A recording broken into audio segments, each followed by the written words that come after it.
So today I have the honor of being with Miriam Kruishoop, who is the director for Estilo Americano. Congratulations on a very, very powerful short film, first of all. And I want to say that it felt like I was having dinner with my family. Why was this film so important for you to make? You know, I've lived in America for a very long time, and I have a lot of Latino friends. And when, you know, our current president came to power and how he started picking on this large demographic, you know, and being so outspoken about it, and border walls and ICE and putting children in cages and separating families and really targeting Latinos, I just was angry, heartbroken. And at the same time, I was like, why aren't people, you know, standing up, you know, organizing themselves? Where are the Black Panthers? You know, where are the Malcolm X's?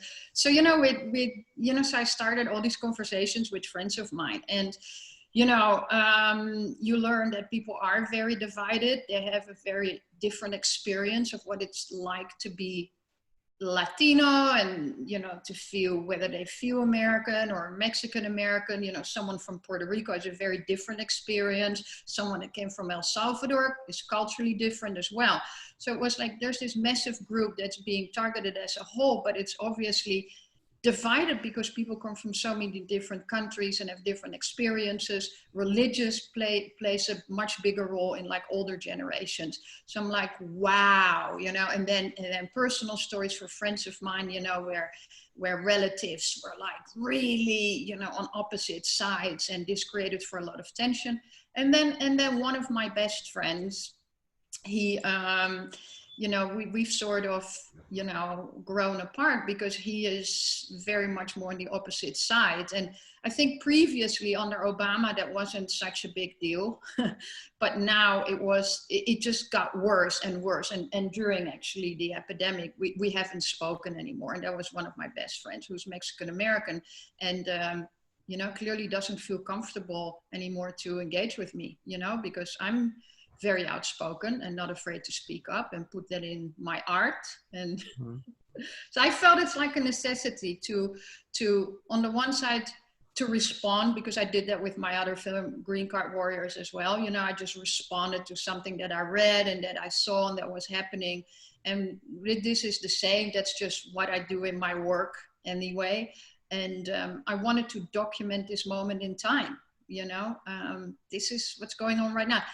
And at the same time, it happens at a lot of dining tables, like, which are not even, you know, Latino families. Like, this country is divided, man. Yeah, I feel that it's a little bit more personal for Hispanics, just because of the effects that one opinion can have of another. Can you talk about maybe what you believe is the effect? Why do you think that sometimes we struggle to respect somebody else's opinion, even if it's on a minor subject, but that tension?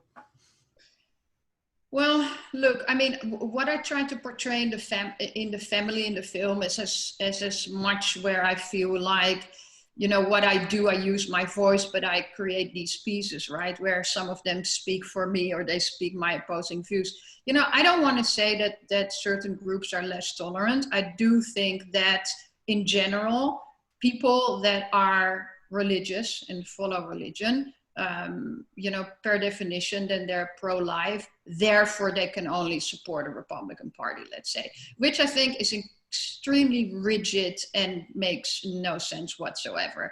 Then you have people that just vote for their pockets, you know? They're just like, they make a lot of money. Of course, we know there's a lot of very wealthy Latinos in this country. And we also know a lot of them vote Republican. So, you know, voting for your pocket is also something that I personally don't believe in. I think people come first, bringing them together. I think any religion should be taken out of the equation, periodly, from politics, separate church and state. In America, we don't just have people that are Catholic or Christian or evangelical. We have Muslims, Jews, Buddhists, Hindus. So, you know, really, which God are you talking about? But going back to, I made a Latino film. Yeah, I was very struck by how divided the opinions are, and makes me sad. speaking of these individual opinions, I thought you did a really great job at giving everybody a different voice. Can you talk about the process of how you chose each character's personality and viewpoint? So when I came up with the idea, excuse me, what was very important to me that, you know, when you create this framework, because, you know, we didn't have money or time, excuse me, to create, you know, feature film or whatever. And it's like, we want to get this done. I was also very inspired to get it done. So, but it's also about like, what is the Latino experience and what's like identity, right? That was really interesting to me. Like the character of Leon, for example, played by Teddy Garces, you know, he's Afro-Latino. So his experience of being, mainly when people see him, is considered Black, but then he feels closer to the Latino culture because he's originally from Dominican Republic, even though in the film he plays Puerto Rican. You know, those things are, you know, I thought like they're so subtle, they're so easily overseen. Someone who was born in, for example, Mexico and then grew up in America has a different experience than someone who was born in America. Like Danny, for example, the youngest son, I mean, he barely even speaks Spanish, you know? And I find that with a lot of my friends and also with actors that I work with. And I'm like, hey, can you do this in Spanish? And they're like, Miriam, our Spanish is like not so good, you know? But I'm like, but you're a Mexican American, right? It's like, yeah, but, you know, I don't feel comfortable speaking Spanish. So to me, that was like all these different experiences. I wanted to put it in the characters, and some things you take from real life stories and conversations that you had, and then you just fictionalize it, right? So, and the eldest son, you know, that's very much taken from Green Card Warriors, from my other film, my feature film.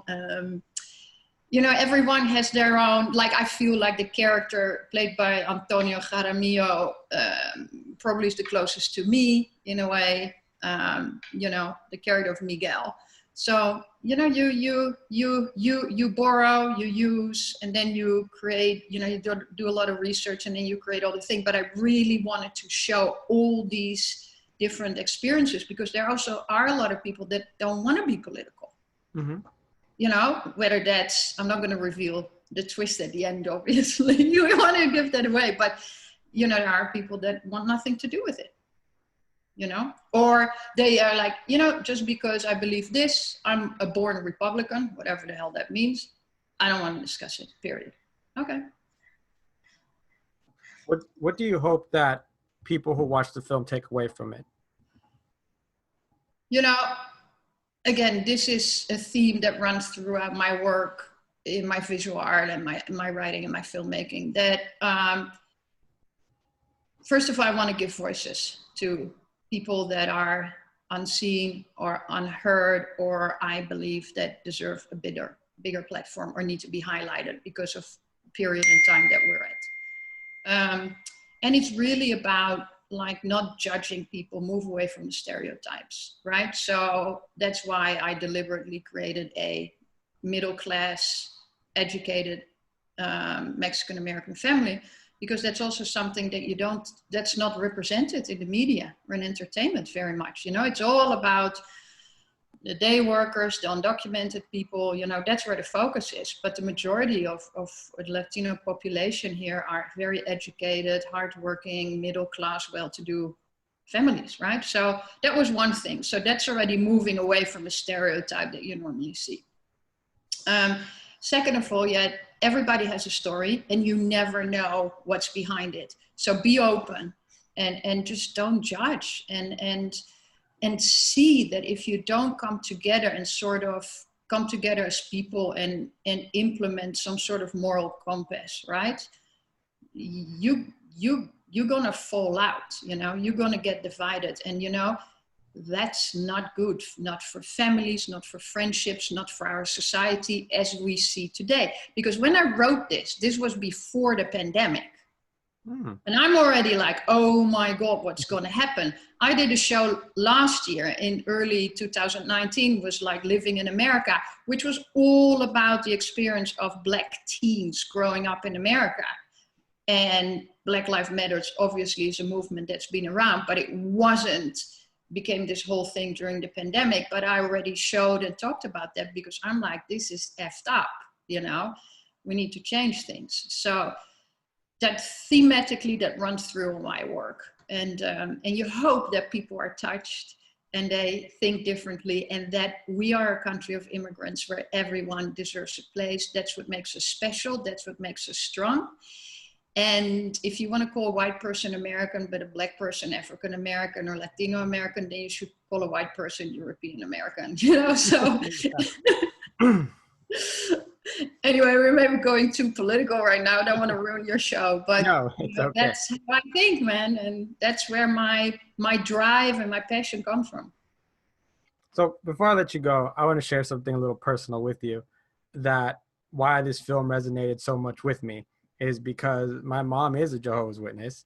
Mm-hmm. My dad is a hard worker. He does have his papers, but between my brothers and my cousins who are very close, this family is what I see at my house when we get together for Thanksgiving or something like this. We have this kind of conversation. And I just really want to tell you, I really appreciate the fact that it felt more normal than other pieces where it was a little bit more stereotyped. You know, it's full of, you know, dental hygienists and on all kinds of fields. My brother's a teacher and my other brother works at a factory and so on and so on. And I want to thank you for that because it was great. It was just a portrayal that I think that many of us need to see. So thank you for that. Thank you for, you know, and you hope when you make films or art, you hope that if a few people can relate to it or respond to that, then, you know, I'm really happy. That's really meaningful. Thanks for sharing that with me. Yeah, no, it was great. And so can you let us know where we can find the film? Yes, absolutely. And also what I wanted to say to you that, of course, the actors in the film, they all connected to the story as well, because most of them, that was going on too. So you really hit a nerve with this also for them, you know, they could put so much of their personal experience into these characters, you know, so maybe that's what you also felt, like the way they performed was so, you know, they're so passionate about this message and telling this story as well. So we are exclusively on Los Cortos, which is a wonderful platform that promotes Latino voices, filmmakers, and stories. And we are there for the next 10 days. You can see us. It's a Hispanic organization, nonprofit. And yeah, check us out, gives us the thumbs up, and follow us. And vote. I have already cast my ballot. Thank you. Thank you so much for your time, and hope you have a wonderful day. You too, man. Thanks for having me. Thank you. Take care. Bye. Goodbye.